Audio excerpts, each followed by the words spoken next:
Bismillahirrahmanirrahim. Assalamualaikum warahmatullahi wabarakatuh. Innal hamdalillah nahmaduhu wa nasta'inuhu wa nastaghfiruh wa na'udzu billahi min shururi anfusina wa sayyiati a'malina. May yahdihillahu fala mudilla lahu wa may yudlilhu fala hadiya lahu. Asyhadu an la ilaha illallah wa asyhadu anna Muhammadan abduhu wa rasuluh. Wa ba'du. Para jemaah sekalian yang dirahmati Allah Ta'ala, alhamdulillah di pagi hari ini kita bisa melanjutkan kembali kajian seputar pendidikan anak, yang tema pada pagi hari ini adalah kebutuhan dasar anak.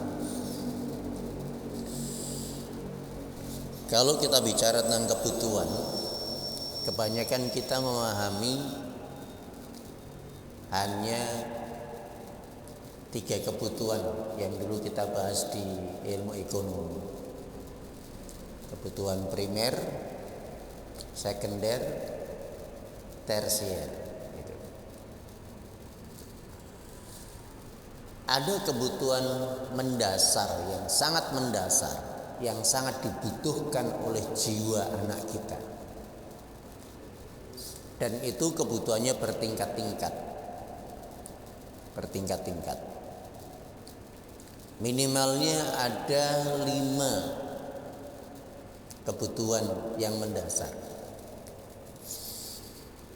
Tetapi tentu kita bahas mungkin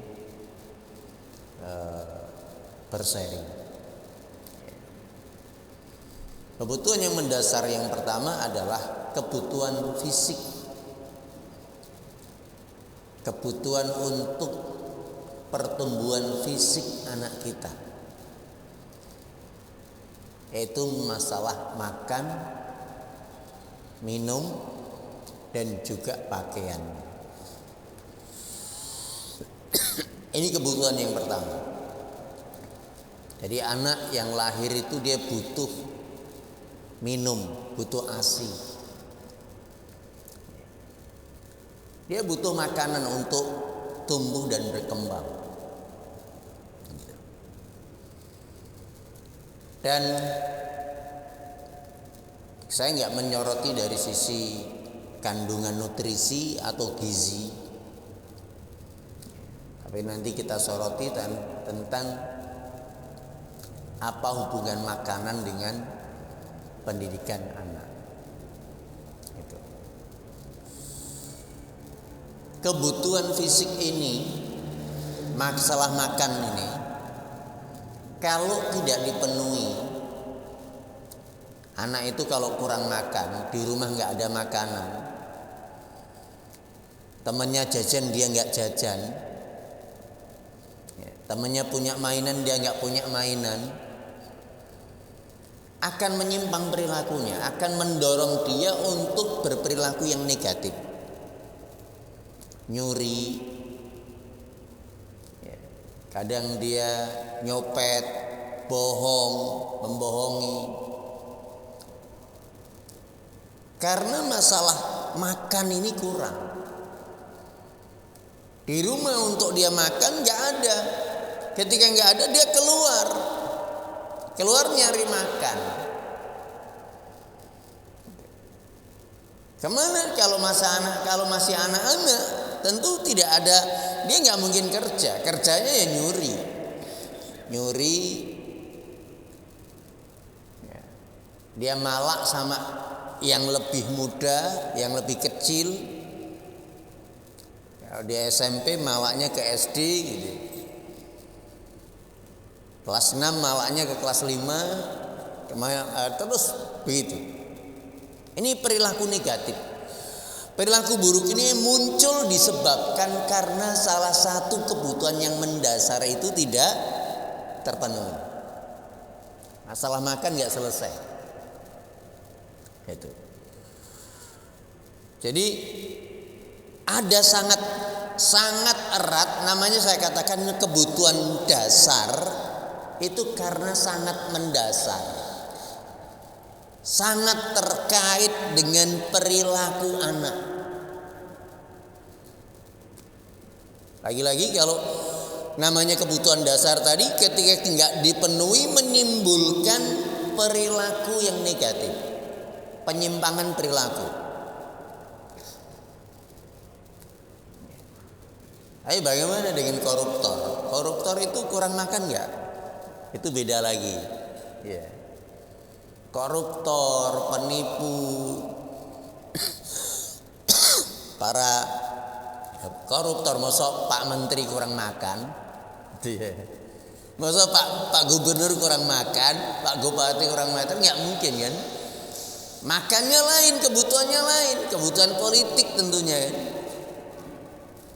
Dia butuh, itu beda lagi ranahnya. Tapi kita bicara tentang anak-anak.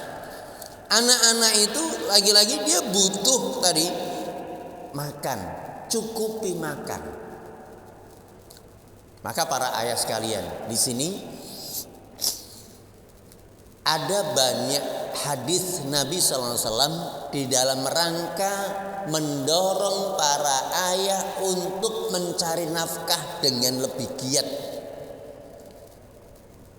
Rasulullah SAW mengatakan, dinarun anfaqtahu fi sabilillah wa dinarun anfaqtahu ala miskin wa dinarun anfaqtahu ala raqabah wa dinarun anfaqtahu ala ahlika a'dhamuha ajran indallah dinarun anfaqtahu ala iyalik au ala ahlik. Ini disebutkan oleh Imam Nawawi di dalam bab memenuhi kebutuhan keluarga. Bab nafkah, nafkah kepada keluarga. Rasulullah mengatakan uang yang kamu infakkan fisabilillah. Fisabilillah itu untuk masjid, untuk pondok pesantren. Ini kan akan jadi amal jariah. Orangnya meninggal, dia akan dapat terus transferan pahala dari orang-orang yang memanfaatkan sedekah atau wakaf yang dia berikan.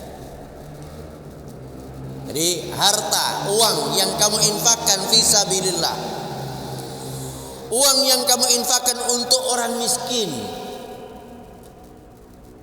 atau uang yang kamu infakkan untuk raqabah, karib kerabat. Ada yang mengatakan untuk membebaskan budak. Ada uang yang kamu infakkan untuk kamu nafkahkan untuk anak, untuk istri. Yang paling besar pahalanya di sisi Allah adalah yang kamu infakkan, nafkahkan kepada anak dan istri. Kenapa seperti itu? Kenapa kepada anak dan istri itu yang lebih besar pahalanya? Karena tadi Pak, kalau anak itu kurang makan tadi, kurang makan, temennya makan dia nggak bisa makan, temennya jajan dia nggak bisa jajan, temennya punya mainan banyak nggak punya mainan, cenderung menyimpang perilakunya dalam rangka membentengi perilaku untuk menjadi agar tidak menjadi pencuri, agar tidak menjadi pencopet, agar tidak menjadi begal, agar tidak menjadi curanmor, perilaku buruk yang lainnya. Dibutuhkan kebutuhan yang cukup makan. Ini kenapa ini yang paling besar. Kenapa nafkahnya kepada anak dan istri itu lebih besar pahalanya daripada yang untuk masjid, yang di situ untuk sholatnya kaum muslimin. Yang bangun masjid ini akan mendapatkan pahala sekian banyak orang yang sholat tiap hari 5 waktu.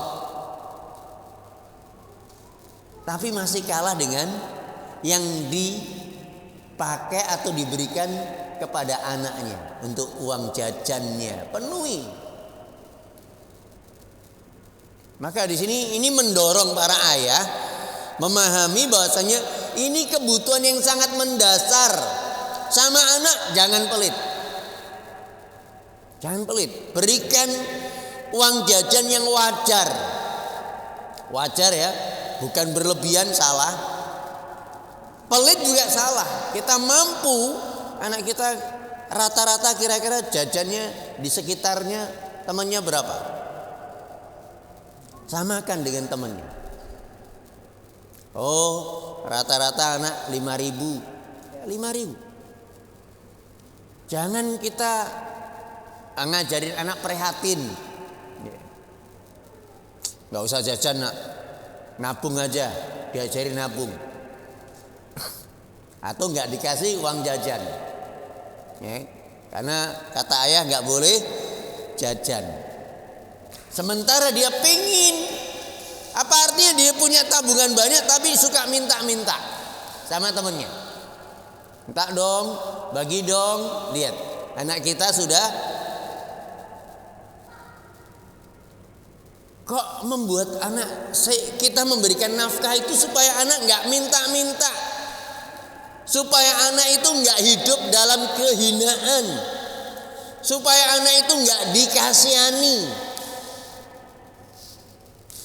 supaya anak itu tidak mencuri. Tadi anak kita malah diajari berbagi. Ini uang jajanmu nak, ini ayah lebihkan, kamu bagi sama temanmu yang tidak jajan. Cari temanmu yang miskin, cari temanmu yang yatim, ajak makan, kasih jajan. Ini ngajarin yang bagus nih, ini yang betul seperti ini. Jangan diajari anak ngirit. Biarkan dia hidup wajar, penuhi kebutuhan dasar, karena kita sedang membentengi anak dari perilaku yang buruk. Kecuali anak sudah punya sifat-sifat yang baik, mulai ajari, jangan boros nak, boleh. Tapi jangan sampai dia jadi minta-minta, akhirnya dikasihani, akhirnya dia malah cenderung nyuri. Kebutuhan fisik ini sangat penting untuk kita perhatikan. Ya. Sampai Rasulullah SAW mengatakan apa?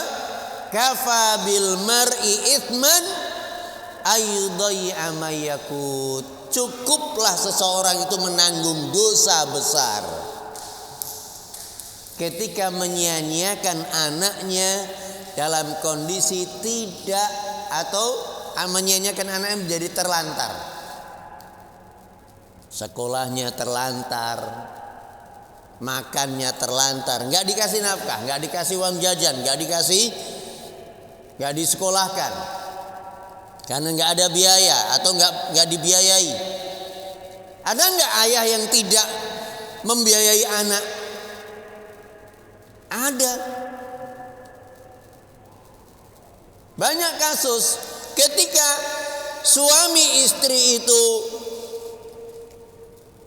cekcok, kemudian pisah, cerai, anak ngikut ibu misalnya. Anak ngikut ibu. Ayahnya nikah lagi. Setelah nikah dia punya anak. Kalau ketika awal perceraian, nafkah masih lancar. Kenapa? Dia belum punya istri atau belum punya anak. Begitu sudah punya anak, nafkahnya ke anak yang dulu ikut mantan istrinya mulai terabaikan. Dan ini sering terjadi. Oke. Apalagi hasil perceraian itu dia sama mantan istri masalah belum selesai, masih bermusuhan. Masih bermusuhan. Istrinya mantan istrinya ini memprovokasi anaknya agar tidak menghubungi ayah, agar membenci ayah. Akhirnya anak ngikut membenci ayahnya. Karena anak membenci ayahnya, ayahnya nggak mau ngasih nafkah, nggak mau beri nafkah. Karena dia cenderung ikut ibu, ya sudah. Ayah nggak tanggung jawab sama kamu, karena kamu lebih memilih ibu daripada ayah. Sering terjadi seperti ini, sering. Perceraian itu adalah solusi dari masalah suami dan istri. Kalau sudah cerai berarti sudah selesai masalah. Harus segera move on, segera damai, agar anak tidak jadi korban dalam perceraian. Siapapun orang tuanya yang anaknya ikut bersamanya, jangan diprovokasi untuk membenci salah satu orang tuanya. Ikut ibu jangan memprovokasi anak untuk benci ayah. Ayahmu itu begini. Jangan. Itu urusan ayah sama ibu. Anak gak punya urusan. Ya. Karena nanti kalau sempat anak ini membenci ayahnya, anak ini gak bisa masuk surga. Anak ini gak bisa masuk surga. Kenapa? Ridallah fi ridal walidain. Ridho Allah ada pada ridho kedua orang tua. Wa suhtullah fi suhtil walidain. Dan murka Allah ada murka pada kedua orang tua. Bagaimana kalau anak ini durhaka sama ayahnya, membenci ayah, atau membenci salah satunya ibunya, karena anak ikut ayah misalnya, membenci ibunya. Kalau dia membenci salah satu ayahnya atau ibunya, anak ini mendapatkan murka Allah, gak bisa masuk surga. Untuk bisa masuk surga harus dapat ridho ayah dan ibu. Pertanyaannya, apakah kita mau anak kita gak masuk surga karena terhalang memusuhi salah satu ayah atau ibunya? Ayah sama ibu yang memprovokasi anak agar membenci salah satunya, itu nggak ngerti dampaknya sangat besar nanti di akhir dia nggak bisa masuk surga. Kenapa? Membenci salah satu orang tuanya, dan itu artinya anak durhaka. Nggak dapat ridho Allah, dia dapat murka Allah. Ini yang berbahaya. Oleh karena itu, dan akhirnya dampak di dunia, kalau anak ini membenci ayah, ayahnya nggak mau nafkahi, nggak mau ngurus lagi. Kalau nggak ngurus, nggak dinafkahi, nggak dikasih uang jajan, nggak dikasih belikan baju, kebutuhan fisiknya nggak dipenuhi sama ayah. Apa yang terjadi? Jadi anak yang suka minta-minta atau suka malak, jadi preman, jadi pencuri, jadi pembohong, penipu. Gitu. Ini dalam rangka memenuhi kebutuhan fisik. Dia butuh makan, butuh minum, butuh beli baju,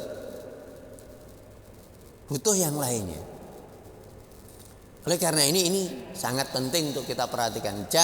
Jadi kalaupun toh ada kasus perceraian, ayah tetap punya kewajiban memenuhi kebutuhan anak.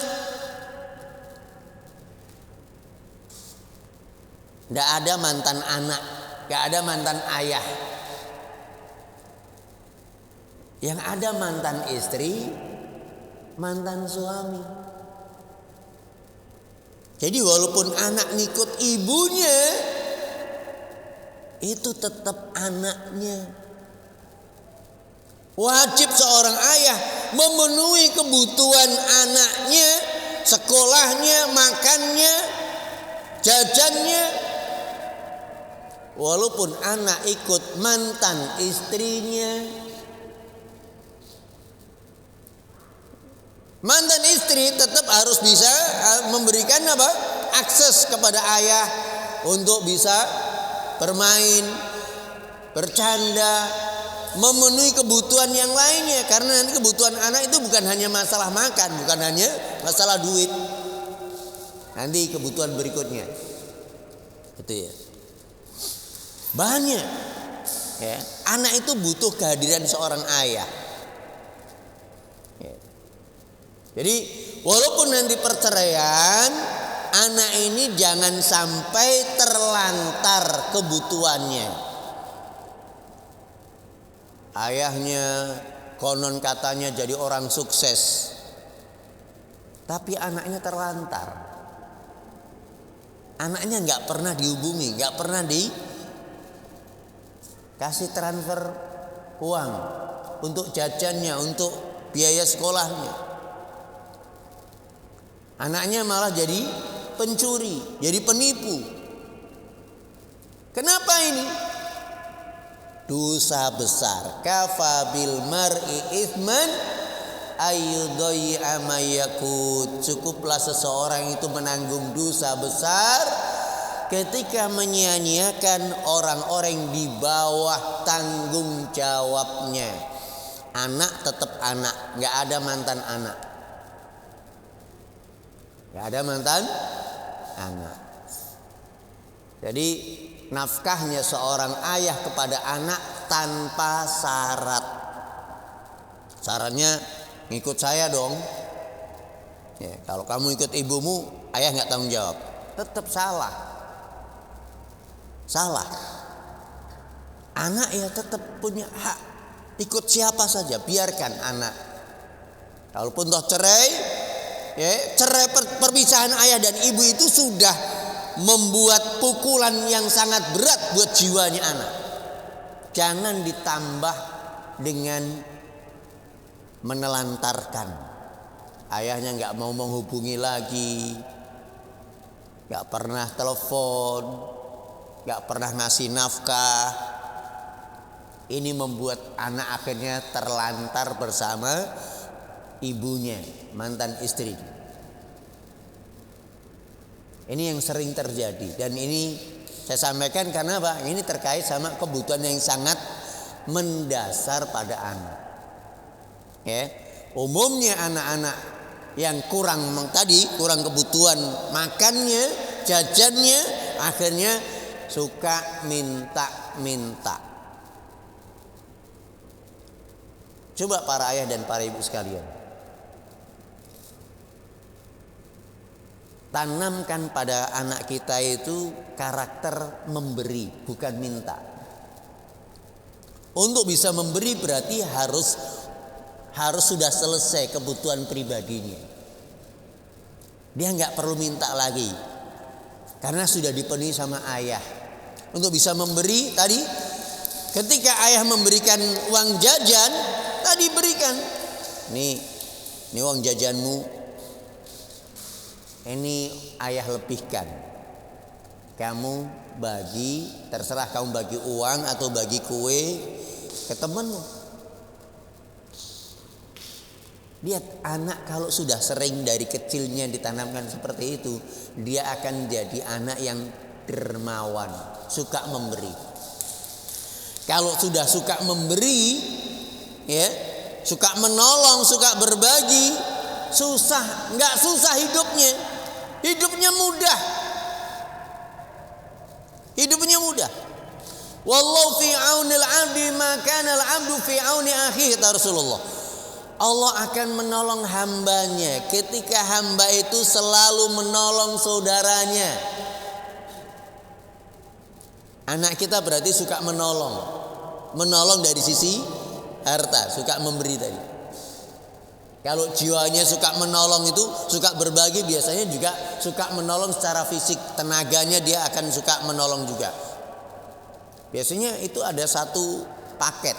Suka memberi berarti juga suka menolong dari sisi tenaga, pikiran. Dan itu salah satu kunci kenapa Allah mau menolong hambanya. Kalau Allah sudah menolong hambanya, nggak susah hidupnya, nggak perlu kita khawatir. Anakku sudah punya sifat penolong, suka berbagi, suka menolong kepada sesama. Allah akan menolongnya dia. Yakin dengan hadis ini. Wallahu fi aunil abdi ma kana al abdu fi auni akhi. Allah akan menolong hamba ketika hamba itu selalu menolong saudaranya. Nah, itu dengan memberikan kelebihan. Berikan kelebihan pada anak kita. Jangan diajari hidup ngirit. Biarkan dia hidup wajar. Ya, wajar dan akhirnya bisa berbagi sama temannya. Itu lebih baik daripada selalu kekurangan. Suka ngirit, suka nabung, tapi suka minta-minta, nggak baik. Suka minta-minta, dia pun kasih uang jajan ditabung, disimpan. Tapi setelah itu dia minta-minta sama temannya, sama adik kelas. Ini jelek. Ya, kalau kita punya anak seperti itu, panggil. Nak, ayah kasih kamu uang jajan untuk kamu jajan. Ya. Ayah nggak mau kamu jadi pengemis, suka minta-minta. Ya, suka minta sama adik kelas, sama yang lebih muda. Kalau di perumahan, nggak boleh. Itu hina. Tangan yang di atas lebih baik dari tangan yang di bawah. Al-yadul ulya khairum min yadis sufla. Pemberi itu lebih mulia daripada meminta-minta. Kamu harus hidup mulia. Anak ayah harus hidup mulia. Jangan hidup terhina. Ini harus seperti itu. Ya. Dan itu hanya bisa dipenuhi dengan kebutuhan mendasarnya. Masalah makan sudah selesai. Di rumah ibunya sering masak, ada kue. Kalau pulang mesti nggak lapar, nggak susah. Kalau di rumah nggak ada makan, uang jajan nggak ada, kasih sayang kurang, udah membuat dia ini mudah mencuri, minta-minta. Namanya anak, dia lapar. Itu. Laparnya itu yang mendorong dia untuk minta-minta, untuk mencuri, menipu. Nah, ini hal-hal yang ini kebutuhan yang mendesak yang pertama. Dan ini adalah hal yang pernah diminta oleh Nabiullah Ibrahim untuk anaknya. Ya. Wa idz qala Ibrahimu rabbij'al hadza baladan amina. Ya Allah, jadikanlah negeri ini negeri yang aman. Negeri yang aman. Warzuq ahlahu minas samarati man amana minhum billahi wal yaumil akhir. Dan berikan rizki. Berikanlah rizki, buah-buahan kepada anakku yang tinggal di negeri ini. Dan orang-orang yang beriman saja yang dikasih rizki buah-buahan. Nabi Ibrahim minta rizki buah-buahan itu hanya untuk orang yang beriman saja. Yang kafir nggak usah ya Allah. Tapi Allah menjawab, qala wa man kafara fa umatti'uhu qalilan summa attaruhu ila azabin nar wa bi'sal masir. Adapun orang yang kafir pun aku berikan kesempatan yang sama, aku berikan rezeki yang sama, kesempatan yang sama. Yang sedikit aku berikan kesempatan untuk mencicipi yang sedikit, ya. Kemudian aku paksa dia untuk masuk ke neraka Jahanam, dan seburuk-buruk tempat kembali. Di sini Nabi Ibrahim meminta rasa aman dan, ya, Rabbij'al hadza baladan amina, ya Allah jadikan negeri-negeri yang aman. Pertama ini minta rasa aman. Yang kedua, warzuq ahlahu, berikanlah rizki kepada penduduknya, minas samarat, dari buah-buahan, makanan. Saat itu ketika Nabi Ibrahim mendoakan ini, mengucapkan doa ini adalah ketika beliau meninggalkan Ismail dan Hajar di satu lembah yang tidak berpenghuni, nggak ada tanaman, nggak ada penghuninya, nggak ada penduduknya, yang sekarang di Mekah. Nah, ketika ditinggalkan, jadi jejaknya Nabi Ismail jadi air Zam-Zam. Itu. Nah, disitulah saat itu ketika ditinggalkan, Nabi Ibrahim berdoa ini, minta rasa aman. Yang kedua, minta buah-buahan. Dikabulkan enggak? Negeri yang paling aman di dunia ini adalah negeri Mekah. Ya, dua negara, dua kota, Mekah dan Madinah, itu paling aman di dunia. Kalau nyuri langsung potong tangan, membunuh dibunuh, zina dirajam. Walaupun ada juga di sana kejahatan, tapi paling kecil. Bukan nggak ada. Rizki buah-buahan. Sekarang rizki yang pernah umroh haji di Mekah, buah apa yang tidak ada? Semua ada. Ya, semua ada. Jenis buah-buahan tanpa mengenal musim, dari segala penjuru dikirim ke sana. Semangka, anggur, apa lagi? Mungkin durian ada nggak, Pak? Semua jenis buah-buahan di sana ada. Itu berkat doa Nabi Ibrahim. Ya. Maka di sini nanti kebutuhan mendasar yang pertama itu masalah makan, yang kedua rasa aman. Kita bahas di pertemuan yang berikutnya. Anak itu butuh rasa aman. Ya. Jadi efek daripada kurang makan tadi, efeknya adalah mencuri, minta-minta, dan kita nggak mau. Ya, nggak mau punya anak yang minta-minta, nggak mau punya anak yang mencuri. Ini masalah mencuri ini, kadang kita mendengar anak pondok tapi mencuri. Ada nggak? Ada. Salahnya bukan di pondoknya. Sebelumnya sudah mulai bibit mencuri itu sudah ada waktu SD, sebelum masuk pondok. Karena selalu kurang uang jajan. Jajannya kurang. Atau ya dia makannya banyak, tahu sendiri dia makan anakku itu di rumah banyak. Tapi dikasih jajan cuma 2.000. Ya. Bekal makan siang nggak ada. Waktu sekolah di SD, makan bekalnya nggak dikasih, hanya kasih uang 2.000. Sementara dia tahu makannya banyak. Makannya banyak. Itu yang membuat dia mungkin akhirnya minta-minta, atau kalau nggak bisa minta-minta ya nyuri, ngambil punya kawan, ya. Ambil duit punya kawan. Itu hal-hal yang seperti itu sepele, tapi itu adalah bibit. Makanya kalau ada di pondok nyuri, itu biasanya telusuri.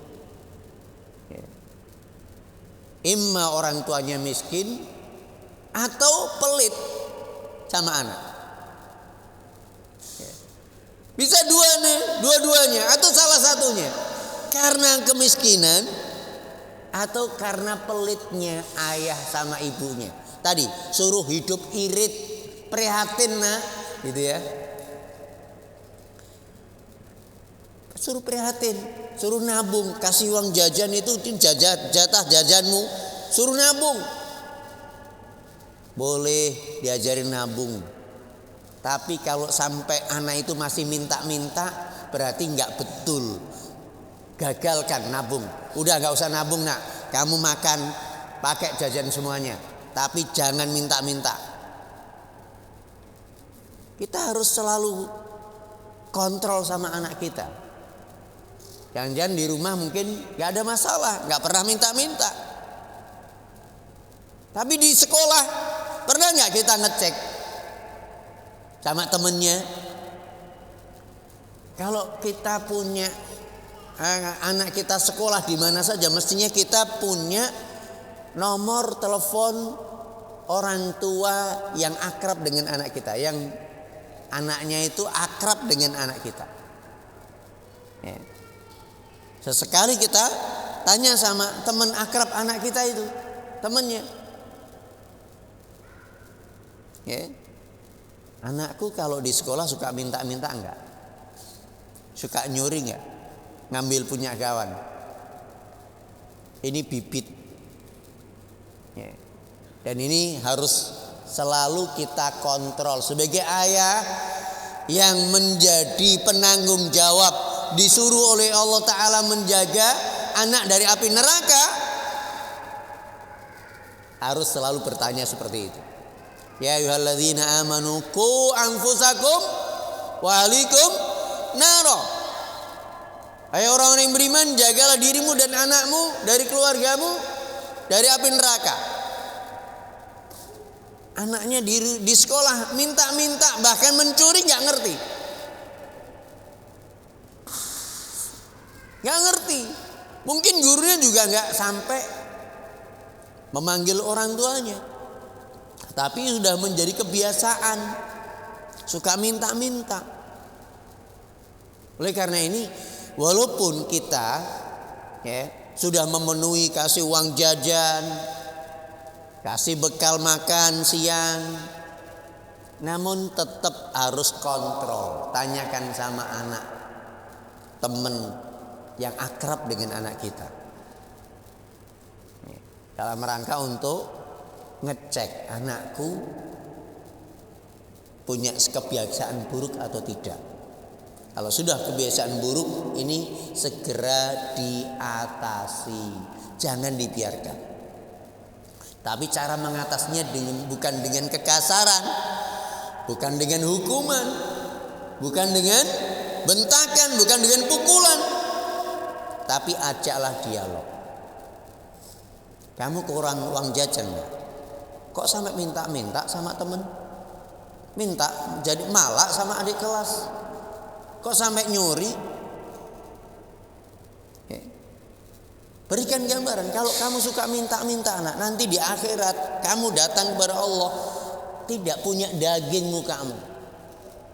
Itu orang yang terhina. Di dunia orang yang hina, di akhirat dia pun juga terhina di sisi Allah Ta'ala. Mana yang lebih kamu suka? Hidup mulia atau hidup terhina?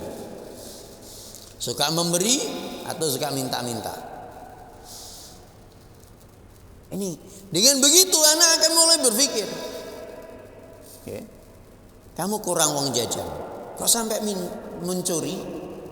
Mencuri ini nak. Kalau kamu dewasa, kalau hukum Islam tegak, dipotong tangan.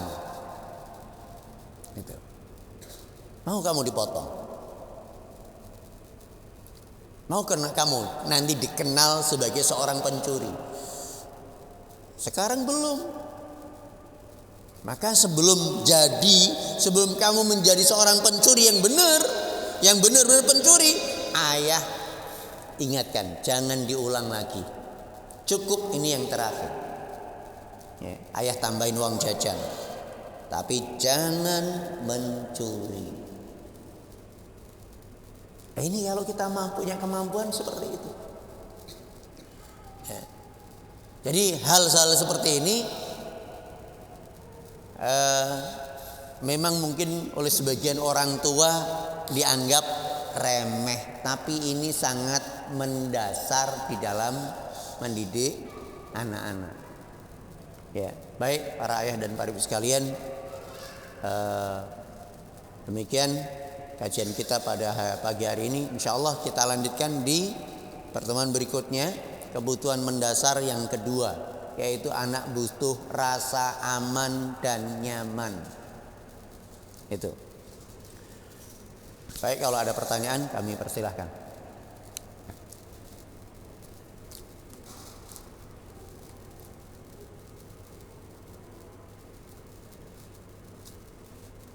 Silakan.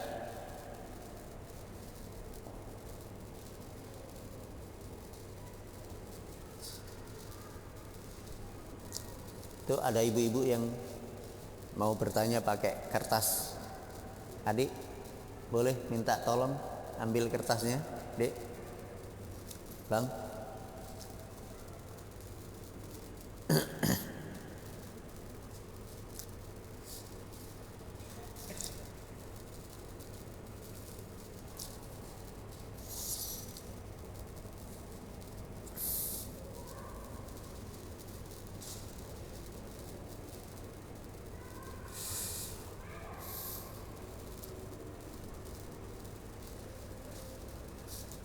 Syukran.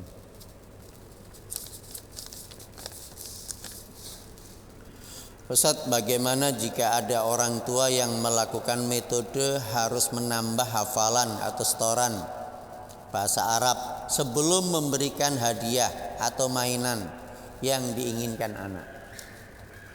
Ya. Jadi ada hak anak yang dipenuhi, hak dasar ya. Termasuk tadi uang jajan. Ayah nggak kasih uang jajan sebelum kamu setoran. Ya. Ayah nggak akan belikan mainan sebelum kamu hafal surat ini dan ini. Ini prinsipnya kalau sesuatu yang menjadi kewajiban anak nggak perlu hadiah. Sesuatu yang menjadi kewajiban anak itu jangan dikasih hadiah.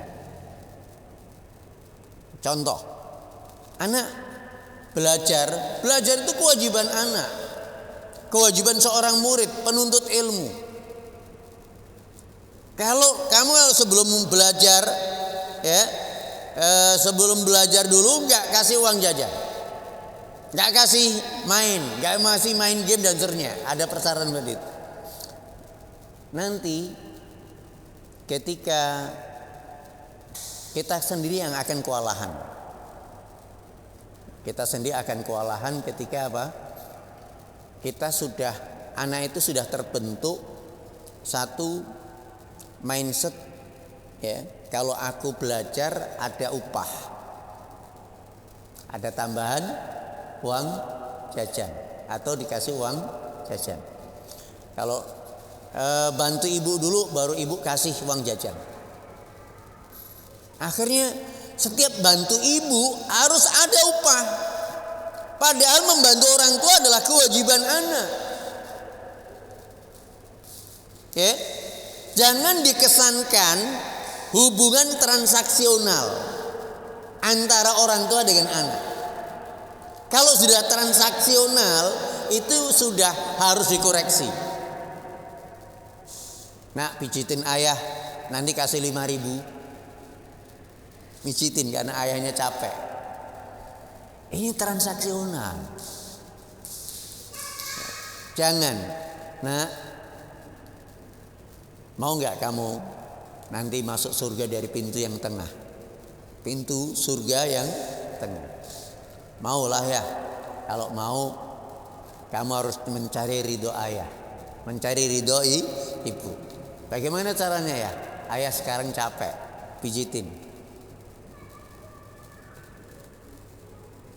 Nanti setelah dipijit, kasih 5.000. Ayah ridho sama kamu dan ayah kasih kamu ini. Ini bukan hadiah. Jangan hadiah itu di awal gitu. Jangan diucapkan di awal. Akhirnya transaksional. Hari ini dikasih, besok nggak dikasih. Besok mijitin lagi. Ya. Jangan dikasih. Jangan akhirnya terkesan setiap kali mijit dapat duit. Ya. Ini akhirnya transaksional. Sehingga anak hanya mau berbakti sama orang tua kalau ada duit. Hubungan ini hanya karena duit. Kenapa kita nggak mengikat dengan pahala, nggak mengikat dengan akhirat, nggak mengikat dengan Allah Ta'ala? Ini salahnya kita. Ya. Jangan dikira kalau anak-anak masih kecil seperti ini nggak bisa terikat dengan pahala. Ini karena pahalanya besar. Ini diridhoi Allah, dirahmati Allah, masukkan surganya Allah. Anak sudah bisa tergerak. Dan yang paling anak butuhkan sebenarnya itu anak itu hanya membutuhkan dihargai perbuatan atau kebaikan. Nanti ada kebutuhan mendasar yang keempat mungkin, dihargai. Anak itu butuh dihargai. Ya. Anak itu butuh dihargai. Dihargai itu bukan kita aja, para ayah dan ibu yang butuh dihargai, tapi anak itu butuh dihargai. Setiap kali kebaikan, masya Allah, barakallahu fik, ada jempol, ada pujian, itu menghargai anak. Jadi kalau anak itu belajar, masya Allah, ibu seneng kali lihat anak ibu ini yang rajin belajar. Ya perlu kasih uang. Tapi ketika dia minta dikasih lebih boleh. Boleh. Tapi jangan sampai terkesan, jangan sampai ini ya, kata kuncinya, jangan sampai terkesan hubungan anak dengan orang tua, perintah dengan pelaksanaan pekerjaan, pelaksanaan perintah karena duit. Belajar, nah belajar dulu, kasih duit. Nanti ngapal dulu, setoran dulu, kasih duit. Kasihan seperti ini. Nabi itu kepada anak cucunya nggak seperti itu. Ya. Mengikat anak dengan Allah Ta'ala, mengikat Allah dengan pahala, dengan dosa, dengan surga, dengan neraka, dengan yaumul akhir dan seterusnya. Seperti itu yang harus dilakukan. Ya. Jadi hadiah seperti ini justru membuat anak hanya tahu kebaikan sama orang tua, ada duitnya. Nggak ada duit, nggak ada pertolongan. Nggak ada duit, nggak ada belajar. Nggak ada duit, nggak ada hafalan. Ini yang harus dikoreksi. Jadi mungkin di awal-awal bisa, tapi kalau sampai itu menjadi rutinitas, ya, akhirnya terkesan apa? Transaksional. Bu, minta duit dong. Kenapa? Kan aku udah belajar. Ya, minta duit dong. Kenapa minta duit? Karena aku udah setoran hafalan. Karena aku udah nyuci piring. Lihat, kasihan kan? Ini bukan baik, tapi dampak buruk. Segera dikoreksi. Nah, kalau dia minta duit karena dia kebaikannya, dia nolong ayahnya, nolong ibunya, karena dia setoran hafalan, karena dia belajar. Nah, belajarmu itu jangan karena duit. Belajarmu siapa yang, kalau kamu belajar pinter, siapa yang mengambil manfaat? Manfaatnya untuk siapa sih kalau kamu pinter belajar? Untuk ayah, untuk kamu? Untuk saya dong. Lah, kok kamu malah minta duit sama ayah? Ya kebalik. Kamu yang pinter, kamu yang ngambil manfaat, kok ayah pula yang rugi. Nah gitu. Ajak diskusi sambil bercanda. Ya. Kamu minta duit, iya kan udah nyuci piring, Bu. Nyuci piring itu dapat pahala atau tidak, Nak? Dapat pahala. Yang dapat pahala siapa?